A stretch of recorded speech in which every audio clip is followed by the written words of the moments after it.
Post delivery எதெல்லாம் பண்ணணும் பண்ணக்கூடாது அப்படின்றத பற்றி இந்த வீடியோவில் பார்க்கலாங்க. டெலிவரி ஆனதுக்கப்புறம் வந்து பார்த்தீங்கன்னா உங்களுக்கு ரெஸ்ட் வந்து ரொம்பவே அவசியமானது. ஸோ எப்பப்பெல்லாம் பேபி தூங்குறாங்களோ நீங்களும் வந்துட்டு நல்லா தூங்கிக்கோங்க. அதை தவிர நியூட்ரிஷன் ரொம்ப முக்கியம். ஏன்னா உங்களுக்கு பிரஸ்ட் ஃபீட் கொடுக்கும்போது நீங்கள் ரொம்ப டயர்டாயிடக்கூடாது.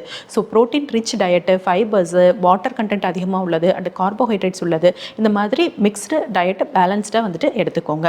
போஸ்ட் டெலிவரி நல்லாவே மூமெண்ட் கொடுக்கலாம். நீங்கள் ஜென்டிலாக வந்துட்டு வாக்கிங் போகிறது வீட்டுக்குள்ளேயே, இல்லை வெளியில் எங்கேயாவது நடக்கிறது, அந்த மாதிரிலாம் பண்ணும்போது உங்களோட பவல் ஹேபிட்ஸ் வந்துட்டு ரொம்ப நல்லாயிருக்கும் அண்ட் உங்களோட சர்க்குலேஷன் நல்லாயிருக்கும், ஹீலிங்கும் ரொம்ப வந்து ஃபாஸ்ட்டாக இருக்கும். அடுத்து ஹைஜீன் வந்துட்டு ரொம்ப முக்கியம். Vaginal hygiene and breast hygiene. And உங்களுக்கு வந்துட்டு சப்போர்ட் தேவைப்படுது அப்படின்னா நீங்கள் ஹெல்ப் கேட்குறதுக்கு தயங்காதீங்க. உங்களோட ஃபேமிலி கிட்ட இருந்தோ ஃப்ரெண்ட்ஸ் கிட்ட இருந்தோ கேட்டு நீங்கள் வந்து உங்களுக்குன்னு ஒரு ரிலாக்ஸ் பண்ணுற டைமை கொடுத்து மென்டல் ஹெல்த்தை வந்துட்டு ஸ்டேபிளாக வச்சுக்கோங்க. டாக்டர்ஸோட அட்வைஸை கேட்டு அவங்க கொடுக்குற சப்ளிமெண்ட்ஸ் எல்லாம் வந்துட்டு நீங்கள் கண்டினியூ பண்ணிக்கணும். இந்த போஸ்ட் டெலிவரியில் என்னென்ன பண்ணக்கூடாது அப்படின்றத பார்க்கலாம். Heavy weight lifting and aerobic exercise பண்ணக்கூடாது. ரொம்ப வந்து ஸ்ட்ரெயின் பண்ணி பண்ணுற ஒர்க் பண்ணாதீங்க. எக்ஸஸாக ஆக்டிவிட்டி பண்ணாதீங்க. எக்ஸஸாக ட்ராவலும் பண்ணாதீங்க.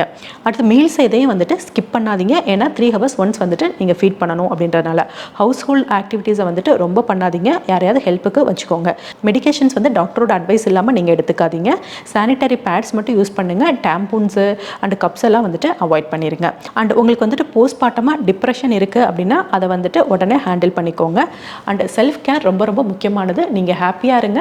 இந்த பீரியடை வந்துட்டு நல்லா என்ஜாய் பண்ணுங்கள் அஸ் அ நியூ மாம்.